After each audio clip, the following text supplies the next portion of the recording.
That's extraordinary. Do you like Didgeridoo. Yeah. But this beer Yes. is very strong. It's very dark. It's very fine. It's fantastic. I like it very much. It's excellent. Belgians make great beer. It's very strong. Great beer, great chocolate.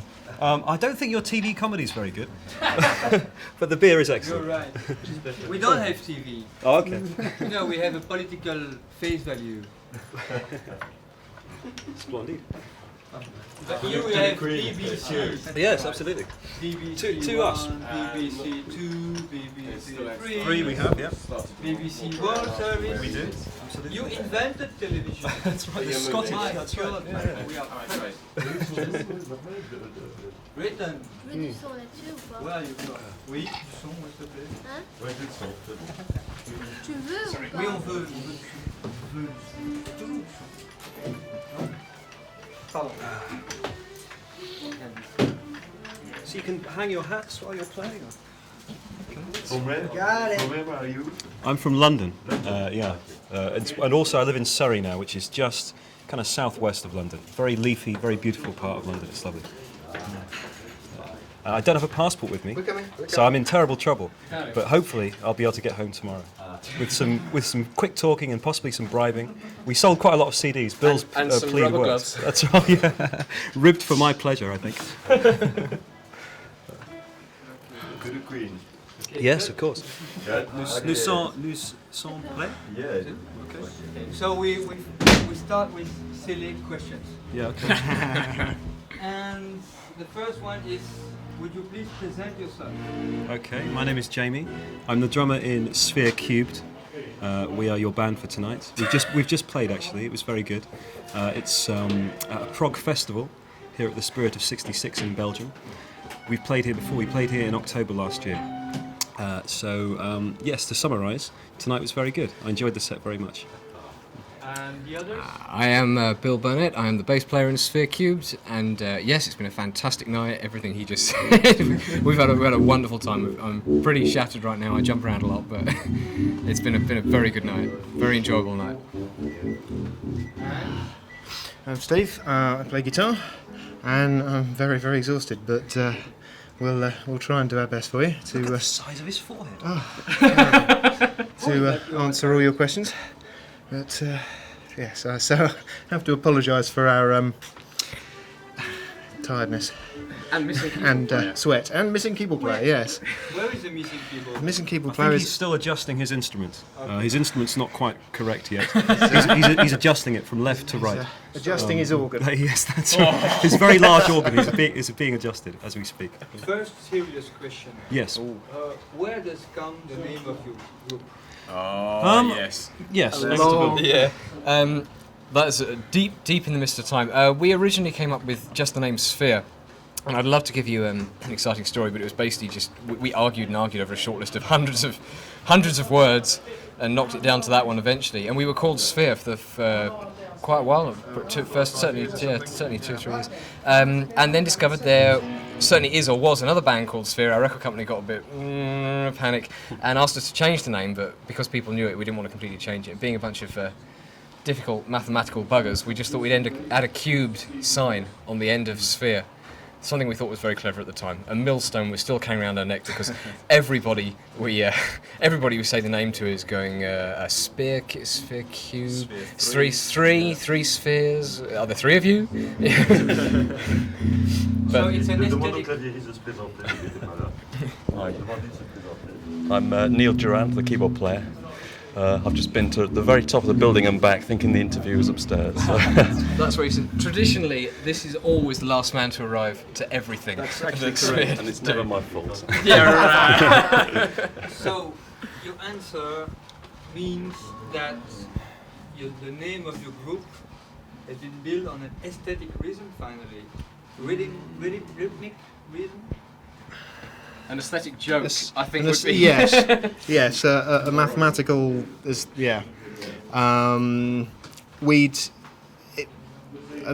When we were just Sphere, we'd always used, obviously enough, a cube for the logo. Sensible.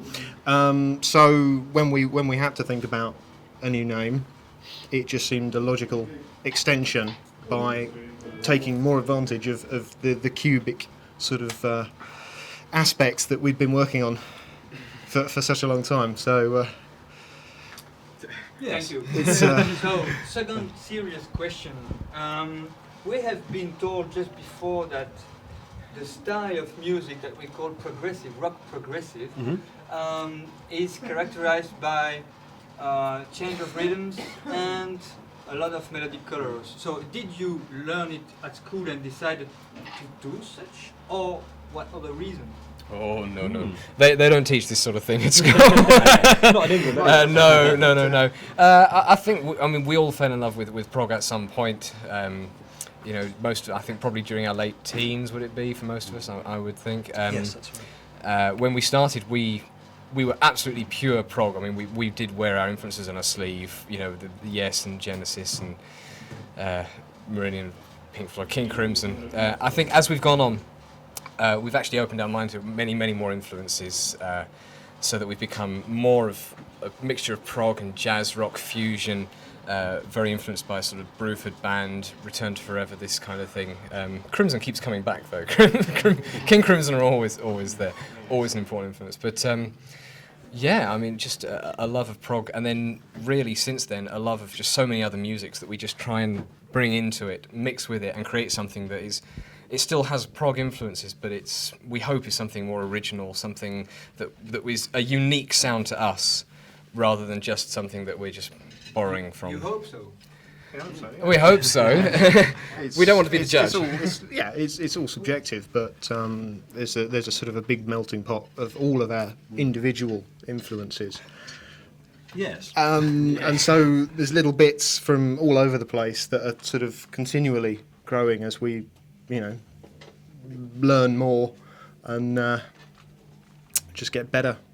Hopefully, at what we do, different. and just find more and more ways to confuse each other in terms of what we write and how we play. I think you confused me a couple of times tonight. I think I might have done. I was confused once or twice tonight by the music played by my colleagues and by myself as well.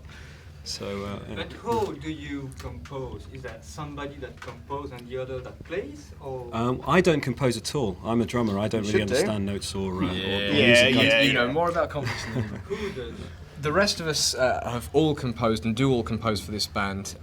We tend to work individually to begin with. We tend to work at home with sequencers, keyboards, computers, composing to quite a great detail. So you lay out all the different parts. You lay out the the keyboards, the drums, the bass parts, whatever. You have a complete performance effectively. Then you present it to the band, and they tear it apart, and they come up with all the different parts and take things out and say, I can't possibly play this. When I compose, I typically write drum parts that would need 7 limbs. So, everything gets disassembled and then put back together by our collective style, the way we play. That allows us to put our own kind of fingerprint. Gives us our sound. Gives us our sound. Absolutely. That's right. So it still sounds like Sphere, whoever's written it, which is, it seems miraculous actually. We've all got very different writing styles, and the music still sounds like Sphere. So. Well, the reason for that is that no matter what you write, I'm going to play what I want to play anyway. So I get presented with a composition by these fellas, and I listen to it, I nod, I'm very polite actually, but behind closed doors I completely destroy it and play whatever it is I want to play. And usually that involves as difficult and complicated and nourishing as a drum part as I can come up with, so that I look good. But the problem is that it's wasted because there are no women in this in the audience of this kind of music. There are just virtually no women. So come to the UK, there are no women in prog audience. It's taken me a few years to work this out, and now I'm questioning myself. But can I ask you a Certainly. serious question? Yeah. How is that you don't write lyrics and sing? We had a singer. When I joined this band 6 years ago, and when I joined the band they didn't have a singer, but they wanted one, and the songs were lyrical. The songs had words and content. And we auditioned a couple of singers. Actually, they auditioned a lot of singers before I joined. That's right. And a couple after I joined. And it was the general feeling that those singers weren't special. So therefore, we wouldn't use an ordinary singer. We would use no singer rather than an ordinary one. And that just became the modus operandi. That became the band because we were searching for a singer, couldn't find a special, interesting one, and so managed without.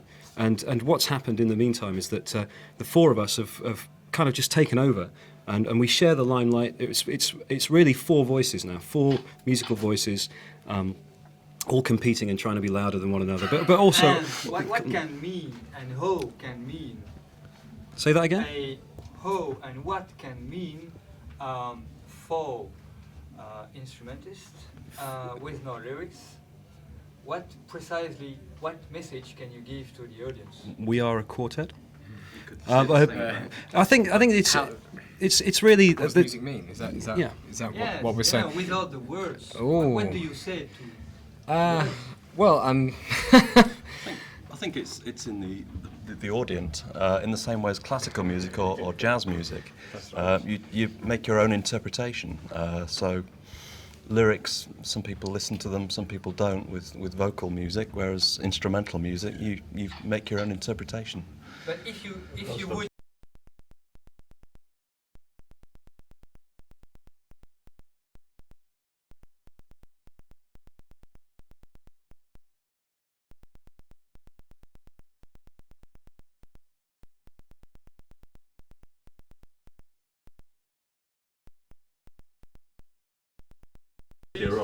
So I ask the question again. If you should put words on your music, which words would it be right now? well, I mean, frankly, I would say first of all that we are very, very happy being an instrumental band. We've evolved to the point now where it's totally our identity. We have no intention of getting a singer, no intention of writing vocal material. But actually, that's not entirely true. We might play with vocal ideas at some point, but not to get another singer. If we were to put lyrics on, I can only speak for myself here. I wrote quite a few lyrics in the early days of the band when we did have a singer. I cover whatever subject is sort of in my mind at the time. I remember, this is several years back, I remember I was writing lyrics about personal experiences or relationships. I was writing lyrics about political events I was seeing in the news.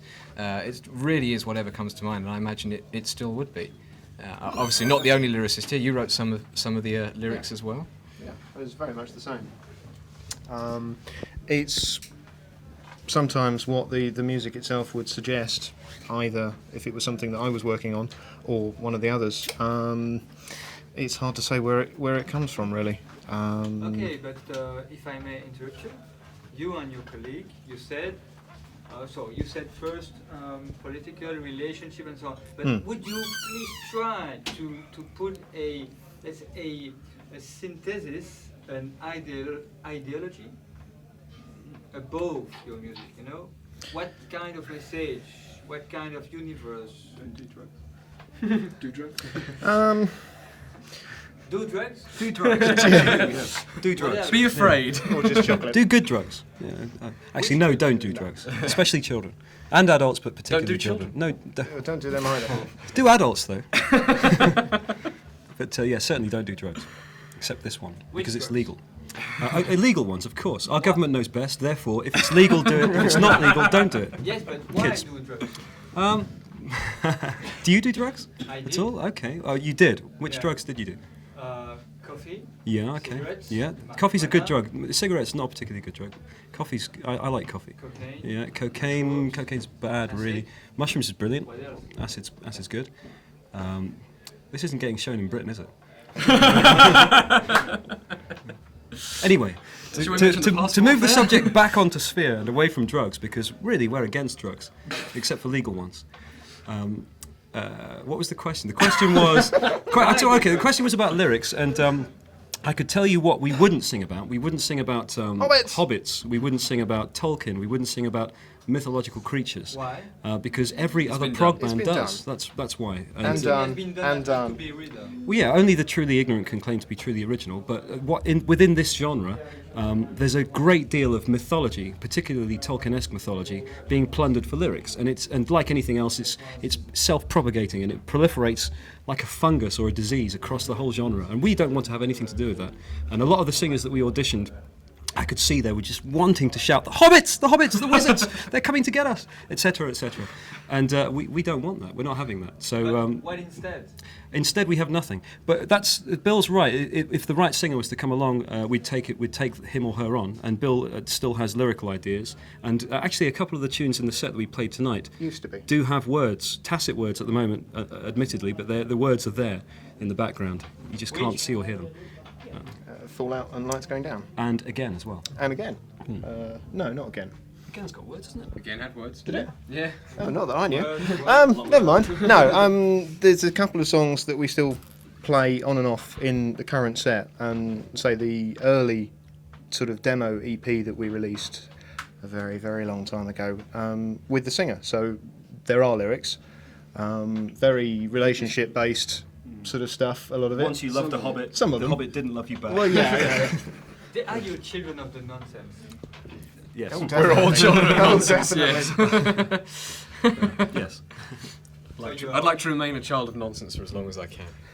As long as it's humanly possible, I think. You heard about the Belgian nonsense? We see every day. No, afraid not. Who do you think is a good role model as a nonsense artist in Britain?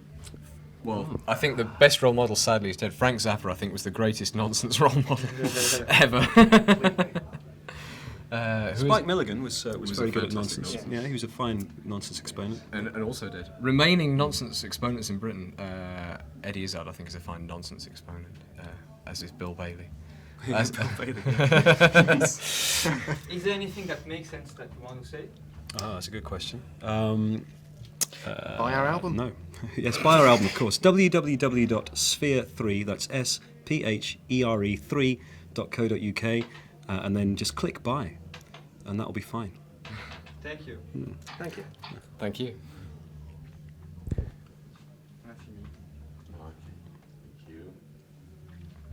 Il never. Thank you.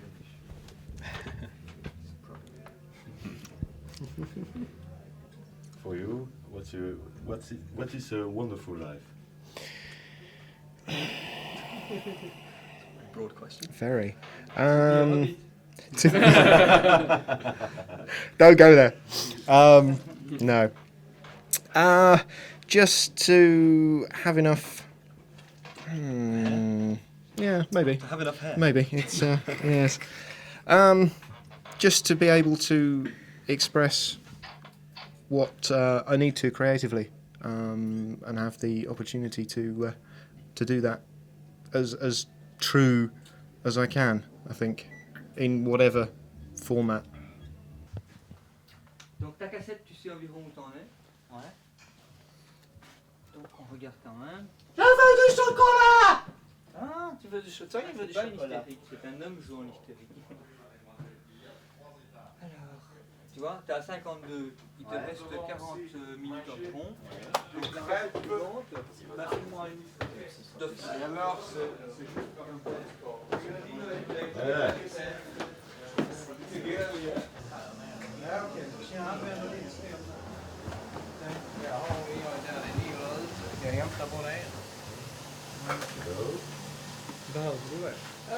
Ja, var det en dokumentär? Yeah, Hello! film documentary. Okej, så jag kan ta det istället? Ja. Det ligger i...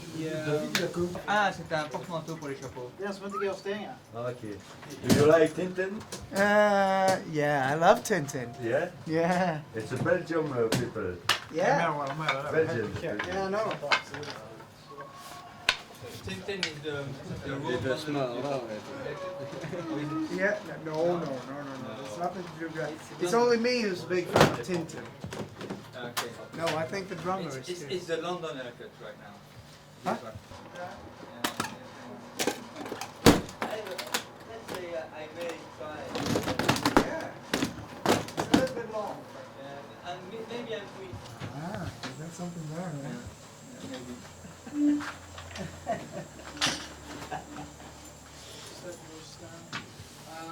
I think it is. AMINA, je dois t'attourer.